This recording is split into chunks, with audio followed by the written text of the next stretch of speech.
जिस आदमी ने बहुत बड़ा नाम कमाया था, ये उस पर कलंक है। ये उसका फोटो लगा। पहले तो वो ये बताए कि वो छोड़ करके क्यों गए थे, क्या स्वार्थ था उनका, क्यों उन्होंने हमारा और बसपा का आपस में गठजोड़ था, और इस तरह के हालात प्रदेश में थे।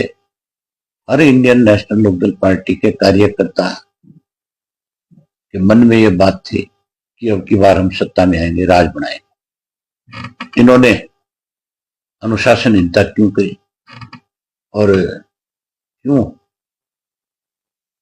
उस हमारी चौधरी देवलाल के सम्मान दिवस के ऊपर सारा ड्रामा रचा। फिर ये पार्टी छोड़ करके भागी, किसके इशारे पे भागे, क्यों भागे, इस बात को भी स्पष्ट करें। ये सारी चीजें स्पष्ट करने के साथ साथ, ये सब बातें स्पष्ट करने के साथ साथ वो ये जरूर बताएं कि जब से तुम लोग छोड़ करके गए हो, तुमने कभी ये जाना कि चौटाला साहब बीमार रहे, हॉस्पिटल में रहे? वो बात याद करो पहले कि चौटाला साहब को आधी रात को इन्होंने हॉस्पिटल से जेल भिजवाया। क्या वो भूल गए? अब इसलिए ये बात कह रहे हैं क्योंकि इनकी पार्टी खत्म हो गई। ये सामाजिक रूप से भी खत्म हो गए और ये राजनीतिक रूप से भी खत्म हो गए। आज देखा नहीं आपने कैसे भगदड़ मची हुई है भाजपा के नेताओं की, कैसे सब लोग छोड़ छोड़ करके जा रहे हैं। अब तो इनके विधायकों ने भी रिजाइन करना शुरू कर दिया, वो भी जाने लगे। और चौटाला साहब ने बड़े साफ शब्दों में कई दफा ये बात कही कि हमारा इनसे कोई वास्ता नहीं, ये गद्दार है, इन्होंने हमारी पार्टी की पीठ में छुरा घोंपा है। चौटाला साहब के साथ इन्होंने दगा किया, धोखा किया, जिनकी वजह से इनका राजनीतिक कैरियर बना। चौटाला साहब की वजह से ही अजय सिंह एमपी बना, चौटाला साहब की वजह से अजय सिंह राज्यसभा का मेंबर बना, चौटाला साहब की वजह से एमएलए बना, उसकी वाइफ एमएलए बनी, उसका बेटा एमपी बना। ये सारी की सारी देन इंडियन नेशनल लोकदल पार्टी की थी। अब की बार अपने दम के ऊपर 10 सीट जीत के आए थे। आगे मुझे लगता नहीं कि ये कहीं मुंह दिखाने लायक भी बचे। ये नॉमिनेशन फाइल करने से भी डरेंगे, इनको ये डर रहेगा कि तुम्हारी जमानत नहीं बचेगी। जो ये कहते थे रोजाना कि एक एक थी इनेलो, लोग ये कहेंगे। आज उस अजय सिंह को फिर इनेलो याद कैसे आ गई?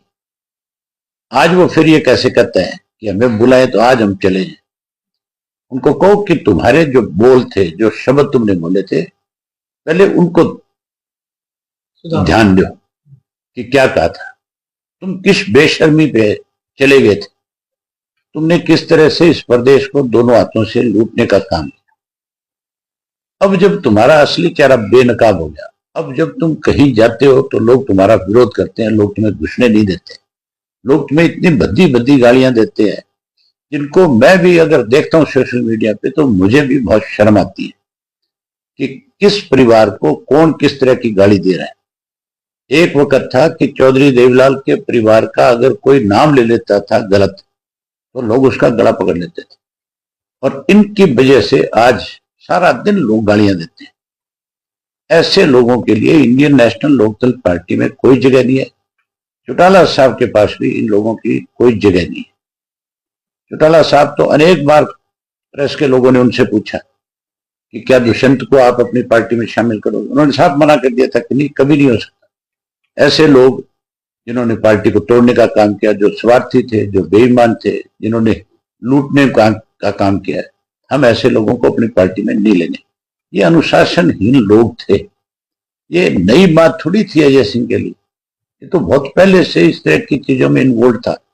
ये तो हम थे जो इसको चला रहे थे कि चलो किसी तरीके से पार्टी को चलाना है तो ऐसे लोगों को पड़े रहने दो। ये तो बहुत पहले पार्टी से बाहर निकालने वाले लोग थे, इन्होंने तो टिकटें बेची थी। आज इस तरह की बात कह करके अपनी भगदड़ को रोकना चाहता है। ये भगदड़ रुकने वाली नहीं है। अब कहीं जाएंगे लोगों के विरोध का सामना करना पड़ेगा। लोगों ने इनका सामाजिक बहिष्कार कर दिया, राजनीतिक तो हो ही गए खत्म, अब तो ये सामाजिक तौर पे भी खत्म है, कहीं जाकर के खड़े होने लायक नहीं। क्योंकि इन्होंने चौधरी देवीलाल को, जिस आदमी ने बहुत बड़ा नाम कमाया था, ये उस पर कलंक है, ये उसका फोटो लगाते हैं, इनको अधिकार नहीं है। अब इनको चौधरी देवीलाल का फोटो हटा देना चाहिए।